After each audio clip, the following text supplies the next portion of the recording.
It's a 2023-2024 season preview of the Toronto Raptors next on The Dime. You are now listening to The Dime with Josh and Quab, your go-to NBA podcast. Subscribe on Apple, follow on Spotify, and be sure to hit up the YouTube channel for video content. And now your hosts, Josh and Quab. What's going on, everybody? Welcome to The Dime. Today, we preview the 2023-2024 Toronto Raptors, one of the more interesting teams in the league, in my opinion. And we are here with an NBA reporter for SDPN. Yes, SDPN. You got it. Everybody, please welcome to the show, Esfandiar Baraheni. What's going on? Hello. How are you, man? SDPN. What does that stand for? The Steve Dangle Podcast Network. Steve Dangle okay. is a media personality here in Toronto, and he started his own company, so therefore SDPN. But no, I'm good, man. I'm good. Thank you for having me on. Appreciate you guys. Excited to talk Raptors. I'm actually surprised you said they're one of the more interesting teams for you. I think they're so interesting. I think they are. Wow, really? I mean, okay. Yeah, with all like the drama going on with Pascal and Masai, I guess so. and yeah. and their roster, their makeup, and the way they were used last year with Nick Nurse and Right. to transition with the new coach who I've never heard of. This is a really interesting team. So we're gonna get into it, a season preview, because this is gonna. I don't know what to expect. So maybe you can clarify a few things. Sure. Let's get into it with some headlines. Headline number one: No day marks the beginning of the end for current Raptors core. Now, the Raptors were in the market for Damian Lillard. There were some rumors that he might have been a trade target for the Toronto Raptors, even close to even obtaining him. What do you think? I mean, does this mean, since they didn't get Dame, this current core of OG, Pascal, is this the beginning of the end? Yeah, I would say it's the beginning of the end. I think they've given they've taken their swings at KD. They took their swing at Donovan Mitchell, and now they took their swing at Dame. And I don't know if there is an easy out here after that. I think that was sort of the last ditch effort for them to see if they could do something to compete around Pascal, compete around OG, compete around guys like Gary Trent Jr., etc.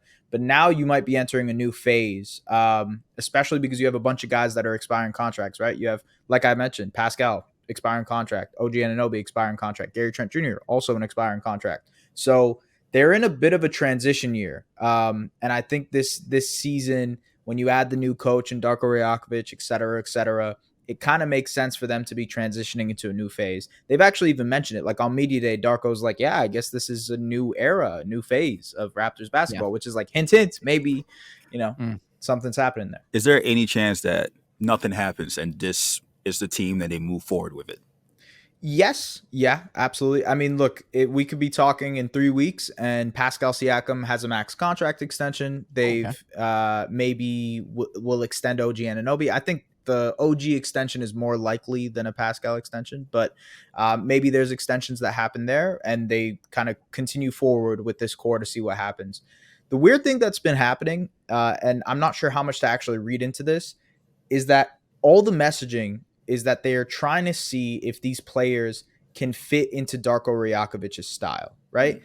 Which is also interesting because when you have a player like Pascal Siakam, two-time All-NBA guy, All-Star guy, right? Top 20-ish, top 25-ish, whatever you want to call it, player in the league, right? When you have that type of player, it's usually the coach has to adjust to the player, not the player has to adjust to the coach. So just by that thought process, it kind of makes you wonder, like, hey, what direction are they really going to go in? All right, let's go on to headline number 2. It reads, VanVleet's leadership too difficult to replace. Now, Fred VanVleet is the newest member of the Houston Rockets. To me, I think he's synonymous with the Toronto Raptors. He might be the first person I think of, even when Pascal was there, of the Toronto Raptors. Do you think his leadership will be missed? Absolutely. I think it's going to take some time, like I said, like a transition phase for them to find that new person. Scottie Barnes is sort of a natural leader. He's been a very, very vocal person, especially from day one. The issue with this is I'll just like paint a picture for y'all. Okay. Fred VanVleet, Pascal Siakam, even guys like Gary Trent Jr., etc. Underrated guys. Fred is an undrafted guy. Pascal comes from Cameroon, 27th overall pick. No one really kind of thought he would become a star, most improved player, right? Then you have on the other side, Scottie Barnes, 4th overall pick, played at Montverde, played with Cade Cunningham and all those guys. He already knows he is the guy, right? Walking into the league, he knows this. Those guys, though, they had to earn their way. And I think that clash of style really showed off last year when it comes to what you call leadership, right? If Fred and Pascal are talking to you a certain way, but you're not receptive to it because you already think, I'm the rookie of the year. I'm this. Whoa. You know what I mean? So I think there was a bit of that. And that's Scottie why Barnes. they've decided to maybe potentially move on, if you get what I'm saying. Scottie Barnes is causing a little bit of trouble there. That's what it sounds like to me. I think it's just like, have you ever had someone that like their leadership style, the way they talk to you, whoever it is, a boss or whatever, just doesn't click with you? And then there's someone else who might tell you the exact same message, but in a different way, and it works, right? Or just can relate to you a little bit. I mean, even just, I'm not saying this is the situation, but like say you grew up poor and you had to work your ass off for what you have, and then some rich person comes in and tells you like, this is how I did it, and this is, it's just the messaging is just not going to come across, even if the messaging is kind of similar. Right. I get exactly. Yeah. I don't know. I think like that, maybe I'm reading too much into it, but just from like looking at the tea leaves of what happened last year, that feels like it was the case. With Fred gone, is Schroeder going to be an effective, like, what's the right word I'm looking for? Just point guard, I guess. Replacement. I love replacement for body to put on the court. Yeah. when it comes to the point position, like when it comes to that, will Dennis be a good enough replacement? So funny enough, I think Dennis is probably more of their backup point guard. Okay. I don't think he's going to start. I'd be pretty surprised. Him and Darko have a really good relationship. Darko coached him in OKC. He was his assistant. That's why Schroeder even came here. Like that was the main reason he decided to sign in Toronto. But ultimately, I think from everything they've said is that they want Scottie to be their point guard for this season, just to see how it works. We'll see. We'll see. The numbers don't suggest that that's going to go well, to be honest with you. But at the same time, they want to kind of throw him in there, see how he develops, and see what they have essentially. But in terms of replacing Fred, like his pull-up shooting, his off-ball connectivity, even like some of the connective stuff that he does, Schroeder won't be able to do that. It's just truth. Yeah. Schroeder's not a good 3-point shooter. His release is like a trebuchet. Those like. It just doesn't work. So yeah, I think that's the big issue is they can't replace the shooting specifically. Yeah. All right. Last headline number 3. Man in the mirror. Selfish, quote unquote, Raptors look to change their ways. This is a play on Masai Ujiri's comments, I guess, alluding to Pascal Siakam calling the Raptors selfish last year. Maybe you could shed some light on what that meant and if this will help the Raptors change their ways, if they will change their ways this season. Right. So under Nick Nurse, right, his offensive style was do whatever you guys want, right? He was much more of a defensive-minded coach. His offensive style was, hey, the stars will take care of us offensively. And that showed in the numbers. They were top 10 in isolation frequency literally every single year of Nurse's tenure, but they were also a bottom 10 efficiency team in terms of isolation. So they weren't scoring a lot in these isolation possessions. With Darko, they are completely trying to change that. They're saying, hey, we're trying to move the ball. We got a 0.5 offense, which is like what Monty Williams likes to run, what Steve Kerr likes to run. They're trying to move the ball a lot more now. And I think the idea there is, hey, we're not going to be selfish anymore. We're going to start passing the rock a little bit more. And maybe that's what the correlation is between, hey, let's stop being selfish. The other side of that is they had 3 unrestricted free agents last year in Pascal, in Fred, in Jakob Poeltl. You're going to have some unselfishness there when people are fighting for contracts, right? Same side, this year, they have 3 unrestricted free agents. So I'm not sure if that selfishness, if you will, is going to keep, you know what I mean, being an issue, or if it's going to be something that kind of goes away just because of the coaching style.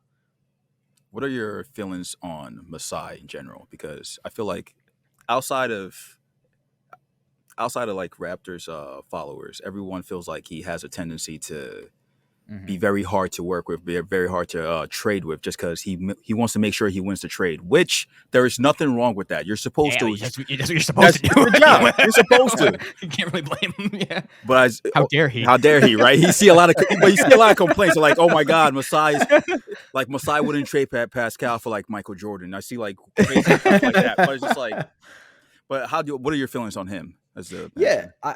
I think there is a bit of that. There's no question. And especially after, the Kawhi trade, I think, you kind of get way too big for your boots, if you will. You know what I mean? Like, in the sense that, yeah, you want to win every trade. You want to be the guy that comes out on top. That's something that's kind of been the case throughout his career in Toronto as well. Like if you look back at some of the Knicks trades, like look at the Andrea Baraheni trade whenever you get a chance, or look at. Please don't look at it. Don't look at it. Oh my bad. Oh, I forgot. My bad, bro. Yeah. Yes. Yes. Yeah. I'm very familiar with that I trade. forgot. I totally forgot. it's cool. Yeah. And the Melo trade And too. the- That's and the another Melo one I'm gonna trade, talk about, 'cause- but Yeah, the and Baraheni exactly. trade Yeah, was- he really likes messing with the Knicks. He picked on us. I got an opponent pick. But yeah, no, like you look at those types of trade. You search up the Grievous Vasquez trade whenever you get a chance. They traded Grievous Vasquez to the Milwaukee Bucks. Yep. They ended up getting Norm Powell and OG Anunoby out of that trade, which is just like, Crazy. damn, that is a lot of value back. So he likes being the guy who wins the trade. There's no question about that. I think though, over the last 5 years, it hasn't just been that. They have not been able to hit on those fringe guys that they usually hit on. Their draft picks, you look at like a Malachi Flynn, a Delano Banton, David Johnson, like they usually are able to find those diamonds in the rough type of players, and they haven't been able to hit on those types of guys. They obviously hit on Scottie Barnes, but the ability for them over the last 10 years to like find good rotation players was, hey, let's find a Norm Powell. Hey, let's find a OG Anunoby. Hey, let's find a Damari. You know what I mean? Like there were these guys that came in and contributed that they might have not expected to do that. That hasn't been the case in these last 4 or 5 years, especially in this Pascal quote unquote era, if you will. All right, so let's end headlines there. Let's move on to the actual season preview. New head coach, Darko comes in. Yeah. How do you expect this team to be different? Let's start with the offensive end. You said that last year, a lot of isolation. Nick Nurse let them do whatever they want. Yep. You alluded that it's going to change this year, more ball movement. But what does that look like? Is that dribble handoffs? Is that pick and roll? Is that 5 out? What do you think is best for this team going forward? And has there been any hints about how he wants to play? Absolutely. I think 2 of those things. Dribble handoffs, first and foremost, like quick get actions. They're going to run a bunch of Chicago just to like get things going. I think on the other side of that, I think 5 out, like delay actions with Jakob Poeltl being the guy, because Jakob Poeltl is a great passer for his Very good position passer. too. Yeah. I think ultimately like that's something that they're trying to use a lot more, because you have Scottie Barnes and Pascal who are also good passers for their position. You can use those guys in sort of small ball lineups to create for you as well. I don't know if they're going to run that much pick and roll this year. I'm kind of curious to see, and maybe I'll track that through the first couple of weeks of the season, just because they don't have a lot of great pick and roll initiators outside of maybe Dennis Schroeder. Like that's the only guy who, and even then, just because of his shooting, he's not going to be that much of a threat as a pick and roll guy. So I think they run a lot of dribble handoffs. I think they run a lot of delay action, 5 out offense. And that way you just get the ball moving a little bit. You know, these split actions, like we kind of think of like split actions, like the Warriors Golden run. State, yeah, Golden State, right? I can't imagine them doing it to that effect. You know what I mean? Just because they don't have that Scottie shooting. Barnes just running around like Yeah, Steph. That was going to be my question with that team. Yeah. With your team is like, do they have enough shooting right now on the roster? It's tough. Yeah. I can't lie. That is definitely true. Like you have OG, who is like a near 40% shooter. You have Gary Trent Jr., who's a really, really good lights out shooter. They just drafted Grady Dick. They have Otto Porter Jr., who, if he's healthy, sure. But that's about it. Like those are the 4 guys you're relying on as shooters, and you can't be running split actions for 3 guys on. You know what I mean? It just doesn't work that way. Yeah, so you mentioned Poeltl in the post. So is that something? Obviously, I'm not trying to compare him to Jokic, but is that something where like you can have him up top and have him kind of facilitate? Because Scottie Barnes, I understand that he had some success, especially in his rookie season, kind of running the break and handling the basketball. But in the half court, I find it really hard to believe that Scottie Barnes is going to be able to actually control the offense all the time in the half court. Yeah, there's going to be a lot of bumps in the road when it comes to that. Just like he doesn't have the fastest or quickest first step either. So he's not going to be able to turn the corner on guys and just kind of like explode to the basket. You need to get him in a position to be able to get a straight line drive. But with Jakob, I completely agree. Like, I don't want to say Jokic, but Marc Gasol, when he was on the Raptors, he ran a lot of that, right? Just like 5 out, guys were cutting off of him, dribble handoffs, etc., and he was able to find guys. I thought that is probably sort of the way they're thinking Jakob can be for this team. And if you have that as a source of offense, I think your half court offense looks a lot better. They've been a bottom 5 half court offense like pretty much every year after Kyle Lowry. So it's just like, how are you going to manufacture easy points? You can see that with Jakob, I think. Switching real quick to Pascal. Mm-hmm. Do you want them to extend Pascal? That's a tough question. Yeah. I think Pascal's a really good player. Like I said, like top 20, top 25 type player, all NBA guy 2 times in a row, all-star type player, right?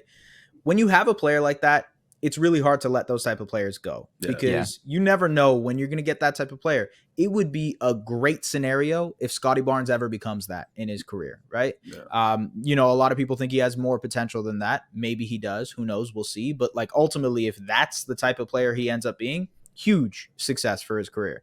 When it comes to having a player like that, it obviously makes sense to extend him. At this point, you don't have a lot of value. When it comes to trading him, you're not going to be able to get the dollar for dollar value that you would expect for a guy like Pascal. So yeah, I would say extend him, and then potentially down the road, whether it be this summer, whether it be next year at the deadline, whatever, you now have a guy who has 3 years left on his contract, 4 years left on his contract to be able to trade. Right. Yeah. And now you have way more leverage when it comes to negotiating with these teams. But yeah, I don't think they're going to go that route. I think they're probably going to trade him. But I don't know. We'll see what happens. What do the fans want, though? Like, that's your opinion, but the fans of Toronto, Raptors, what I know, from what I know, listen, I was in Raptors after they beat the Knicks, and I said one positive thing about Julius Randle, and I got attacked. You got killed. You got killed. Is he better than Pascal? I think he might be better. What do you mean he's better than Pascal? He's not better than Pascal. No one's better than Pascal. How can he be better than like, love Pascal Siakam. And it's like, I like you to relax, though. Like, Raptors Twitter, y'all are crazy. I love y'all now, though. We've made up. We have a good relationship. I love Raptors Twitter, but it was a rough go there because I didn't recognize the greatness of Pascal Siakam. So is that still a thing, or is that just Raptors Twitter? No, I think there is still the like, hey, Pascal is underrated. And you know what? I think there is still a little bit of that when you talk to other fan bases too. Like you guys obviously know ball. You guys know how valuable Pascal is, but I think like talking to the general fan or whatever, they're not going to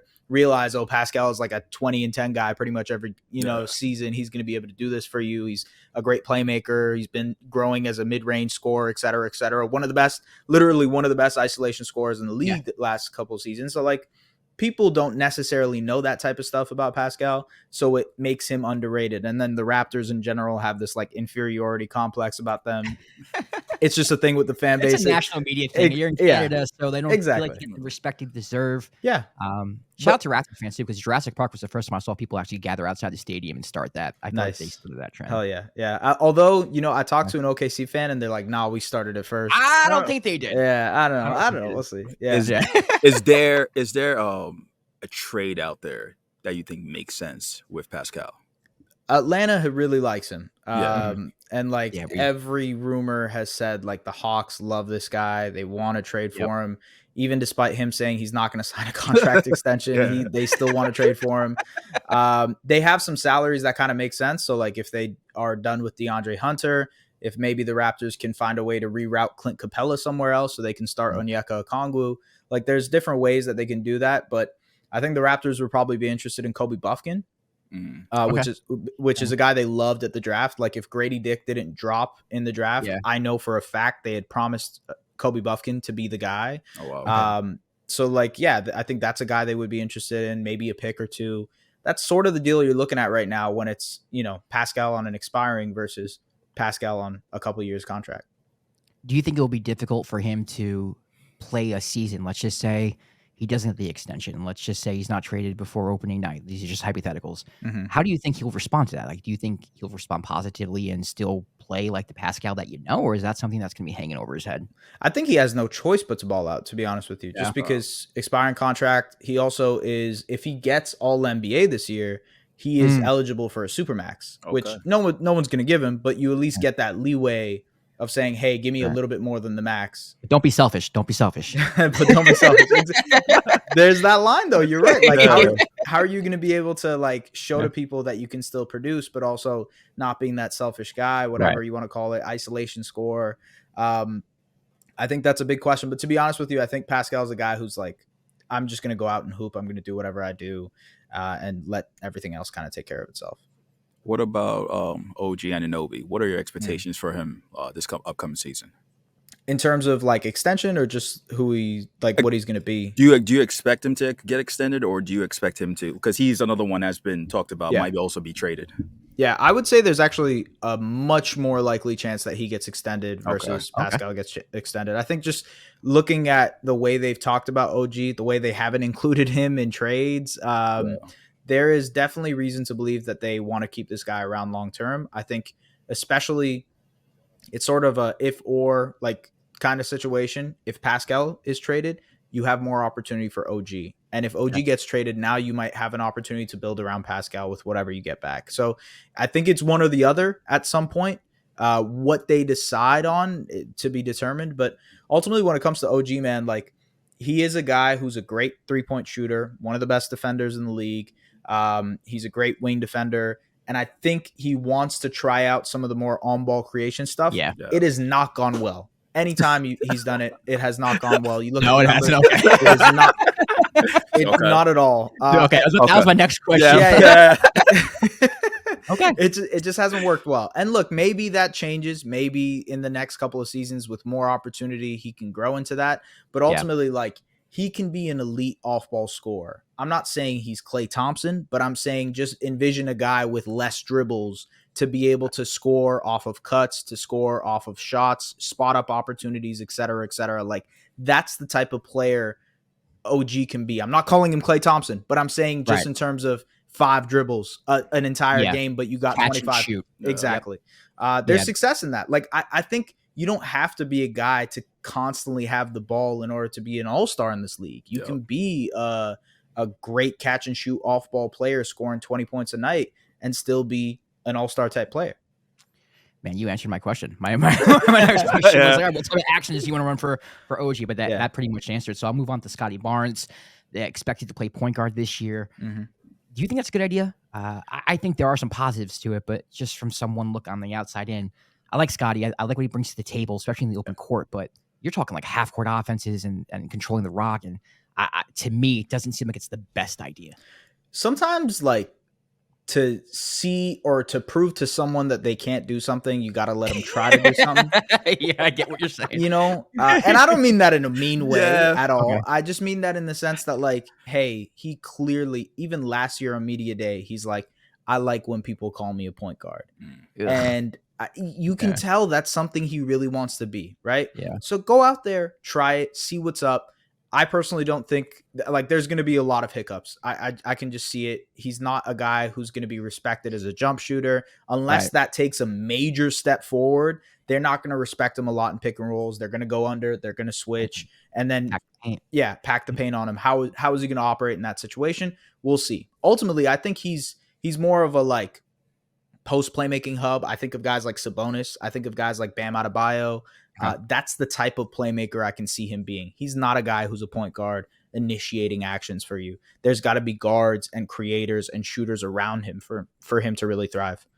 Last year, everybody expected him to make a big jump, and he kind of had, looking at his stats, it was basically the same stats as he had his rookie year.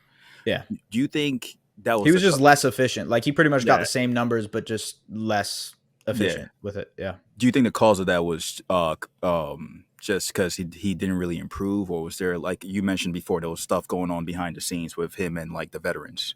Yeah, it's probably a little bit of both. I think he also sort of hit a wall cardio wise. Like it hit him a little bit more in the second season, just the 82 game schedule. He talked about that a little bit at media day. He was like, improving my cardio was the number one thing because I would just get really, really tired in fourth quarters. I would just be exhausted. I didn't know how to sort of be at my best when it came to closing time. Right. Yeah. And I think that was part of it. He had to get his cardio up. He had to kind of improve and figure out what the 82 game schedule is. You see it with a lot of players in the league, like they got to figure out their routine, you know, and maybe, you know, throughout the summer, he kind of figured that out. Do you think he's being forced? I wouldn't say forced, but do you think he's being put in the point guard position because it's a scenario where it's like, well, if it's not now, it's probably never. We don't really have a point guard outside of Schroeder on the roster. True. Yeah. Is that the reason for it? And if it's not Scottie or Schroeder, like who else is going to play point guard for this team? You think Grady's going to handle the rock a little bit? Or is there anyone else who could really Gary maybe a little bit? Or I think you're probably looking at Pascal as the other guy who's creating for you. He did a little bit of that last year. And it was similar to Scottie in the sense that guys aren't going to respect the jumper. guys are going to switch on that. But the thing about Pascal is that he's just a much better isolation scorer. So if a guy switches, he's going to punch that switch. If a guy is going under, he's going to still take him down into the middle and try to score over the top. And I think like, overall, Pascal is just so much more of a scorer that people respect that a lot more. So if he's the guy that's handling the rock, it's a little bit easier. But ultimately, I don't think this team runs a lot of pick and roll this year, man. I just don't envision them being a high pick and roll frequency type of team. They haven't been, so I don't see that happening a lot. The only time they ran a lot of pick and roll was the second half of the season when they acquired Jakob Poeltl, and Fred VanVleet and Jakob Poeltl just took over the offense. Yeah, that was Fred. Yeah, that was Fred. And you can't really do that without a guy like Fred. 1 second, I left my toaster oven on, which is kind of Yo, what? Damn. It would have been funny as hell if we just saw a fire happening. I smelled I smelled things burning for like 5 times. I'm like, why is it burning? And then I looked over and the light's still on. I'm like, oh my god. Part of me wants to tell you to just keep that in and not edit it out. No, but I might keep it in. But where were we? You pick up the slack here, Quab. Okay. I lost my train. I was gonna say, what about Gary Trent Jr.? Do you think he's in the long-term plans for this team? And he's one player that's like he's needed just because of his shooting to be on the floor. So what are your expectations of him? Long term, I could see him working out with this team just because of the fact that they need shooting. He fits really well next to a guy like Scottie Barnes. This is sort of a bet on himself type year. He took his player option, so he's really testing to see if he's going to be, getting a lot of money in the open market, and if the Raptors are going to pay him. I think they like him, man. I think they like him a lot. I think they will end up keeping him. And if I had to guess between the three, it would be OG and Gary that they decide to keep.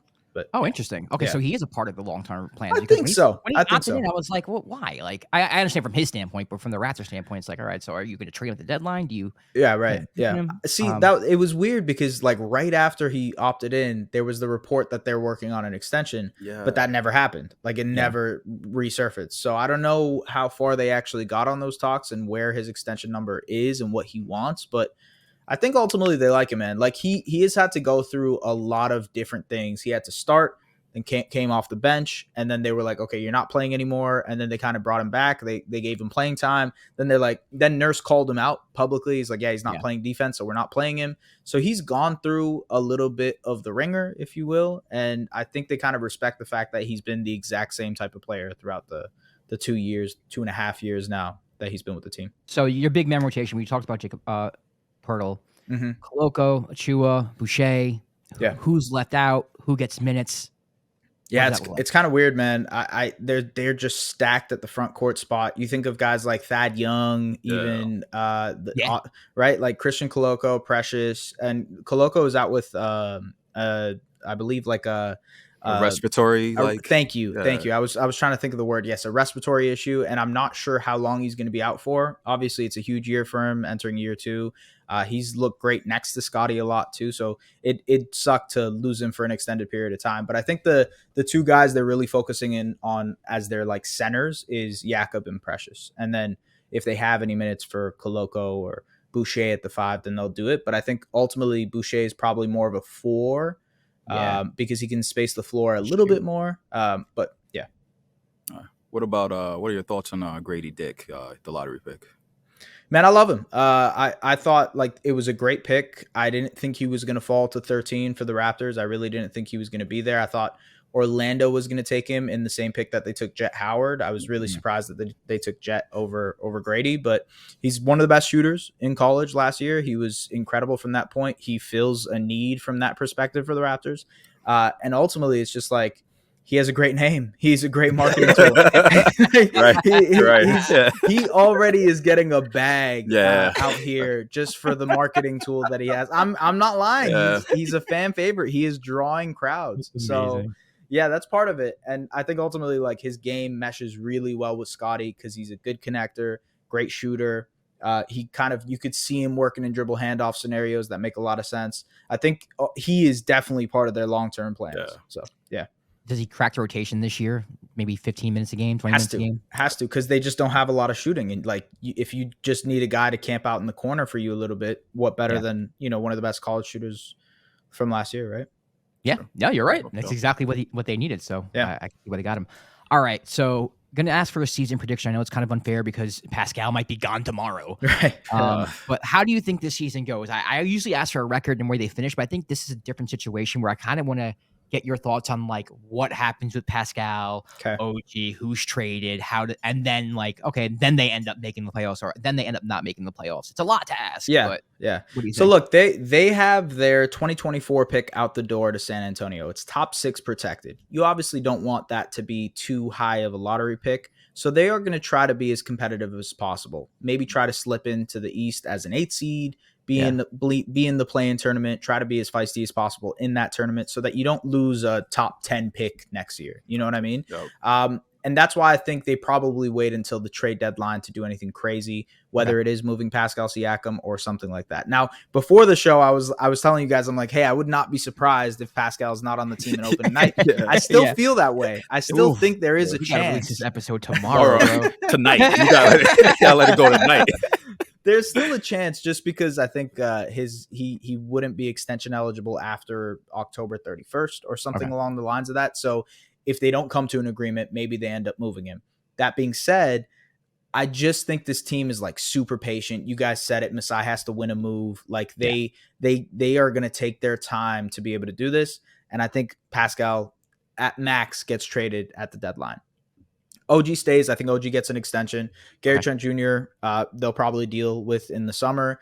And I think overall, when you come to expectations for this team, they're going to be trying to fight for a play-in spot. But ultimately, you look at the rest of the Eastern Conference, it got better, right? Yeah. Indiana got better. I think Chicago got better in terms of depth. You had guys like Torrey Craig, Javon Carter, maybe, get more of a healthy Zach LaVine. I think Chicago got better. Atlanta is probably going to be better just because they have a full season of Quinn Snyder. New York is obviously a better team. Miami, I think, is still going to be good. Like you're looking at that kind of like bottom half of the East. They all got better. And then you look at Orlando, who's going to look better. I think Detroit, just getting Cade Cunningham got better, right? So it's a lot harder to carve out wins this year for the Raptors, easy wins. And I think it's probably like they won 41 games last year. I could see them winning like 40, 39, 38. And then, if that's enough for a playing spot, it is. You know what I mean? All right. Sounds good. Esfandiar Baraheni, thank you for coming on. Thank you, guys. Appreciate you guys. Let everybody know where they can follow you. Whatever you have going on, podcast, shows. I know you did 30 teams in 30 days, which is crazy. Shout out to you. Check that out. We're trying to do that. It's more like 30 teams in 96 days. Yeah, right. Yeah, look, I wouldn't suggest anybody to do that, to be honest with you. But yes, 30 videos, 30 days. I did previews for every single team.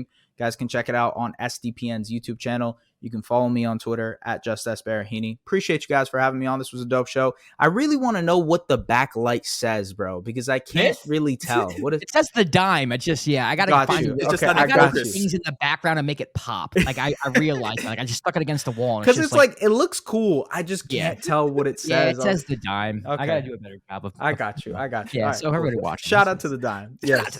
And if you want to follow the dime, you can on Twitter, Instagram, TikTok at the Dime NBA. I'm Josh Rodriguez at Josh_Rodriguez_. He's Quab at Quab AKS. We'll see you next time for another episode of the Dime.